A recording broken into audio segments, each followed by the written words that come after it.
عمرك لاحظت إنك لما تصب مية سخنة على الشاي بيطلع كده ريم أو رغوة خفيفة على الوش؟ وساعات بتفتكر إن الشاي بايظ أو المية فيها حاجة غلط، بس الغريب بقى إن ده ليه تفسير علمي دقيق جدا ومش أي حد يعرفه. خليك معايا وهنكشف مع بعض السر اللي في كل كوباية شاي. كلنا متعودين نعمل الشاي بطريقتنا، بس قليل اللي بياخد باله إن درجة حرارة المية بتفرق جدا في الطعم والشكل وحتى الريحة. في فرق كبير بين إن المية تكون سخنة قوي وبين إنها تكون مغلية فعلا، وده الفرق اللي بيخلي الشاي ساعات بيطلع ريم وساعات يطلع نضيف وهادي من غير ولا فقاقيع. بص يا سيدي، لما المية بتوصل لدرجة الغليان الحقيقية، يعني أول لما بتبدأ تعمل صوت الفقاقيع أو تغلي فعلا، بيحصل حاجة علمية مهمة جدا. المية بتبدأ تفقد الغازات اللي كانت مذابة فيها زي الأكسجين وثاني أكسيد الكربون. لكن لو المية سخنة بس، يعني مثلا درجة حرارة 80 أو 90، بتفضل الغازات دي محبوسة جواها، ولما تصب المية دي على ورق الشاي الغازات دي بتبدأ تطلع لفوق فجأة،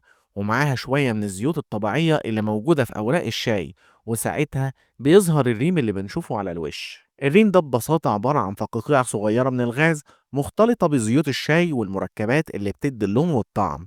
يعني مش بتبقى وساخة ولا حاجة غلط، بالعكس ده دليل إن الشاي طبيعي ولسه محتفظ بزيوته. بس في حاجات ممكن تزود موضوع الرغوة، زي إن الكوباية أو البراد يكون فيهم بقايا صابون بسيطة، أو إن المية بيكون فيها معادن كتير زي الكالسيوم والمغنيسيوم واللي بنسميها المية العسيرة. العناصر دي بتخلي الفقاقيع تثبت أكتر وتبين الريم بوضوح. طيب تعمل إيه لو مش بتحب شكل الريم ده يظهر؟